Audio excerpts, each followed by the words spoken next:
ரஷ்ய அதிபர் கிளம்பி போக C-113 வந்து இறங்குகிறது இலங்கையில், பசிபிக் பிராந்திய கட்டளை மையம். இலங்கையால் இதை ஒன்றும் செய்ய முடியாது. இந்தியா இவ்வளவு உதவி, இப்ப தமிழ்நாடு 1000 தொன் உதவியை வழங்கி இருக்கின்றது. நீங்கள் யோசிக்க கூடாது, தமிழ்நாடு என்றால் தமிழர்களுக்கு வழங்கி, அது இலங்கைக்கு வழங்கியது, அவ்வளவுதான். இதுல வேற ஒன்றும் இல்லை. இதுல அதில் புதிதாக அதிசயப்படுவது கொண்டும் இல்லை. கடந்த வறட்சி நிவாரணம் கூட அப்படித்தானே வழங்கியிருந்தார். உண்மைதான், அப்படித்தான் வழங்கப்பட்டிருந்தது. அப்ப அது ஒரு புறம் இருக்க. அப்ப இப்ப என்னென்று சொன்னால், இந்தியா எவ்வளவுதான் உதவி செய்தாலும் இந்தியாவால் அமெரிக்காவுடன் இலங்கையில் சமாளிக்க முடியாது. ஏனென்று சொன்னால், இப்ப இலங்கை அதிபர் வந்து IMF-இடம் $200 மில்லியன் மேலதிகமாக தர சொல்லி கேட்டிருக்கிறார்.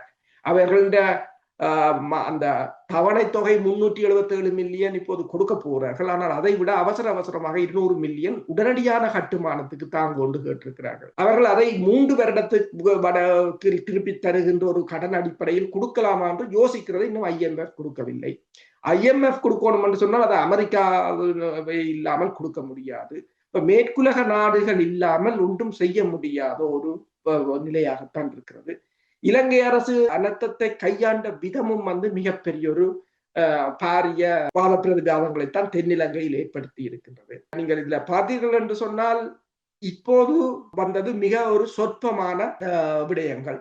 இன்னும் மிக அதிக அளவான சேதங்களை இனி வரும் காலங்களில் தான் பார்க்கலாம். அடுத்ததாக நீங்கள் பார்த்தீர்கள் என்று சொன்னால், இலங்கை அரசு இப்போது முகநூல்கள் மற்றும் சமூக வலைத்தளங்களின் ஊடாக தாங்களே இந்த உதவிக்காக தொகைகளை கிரியேட் பண்ணி எல்லா இடமும் அனுப்பி கொண்டிருப்பதாக கூறப்படுகிறது. புலம்பெயர் தேசங்களில் எல்லா இடங்களிலும் இருந்து நிதியை பெறுவதற்கான ஒரு முயற்சியாகத்தான்.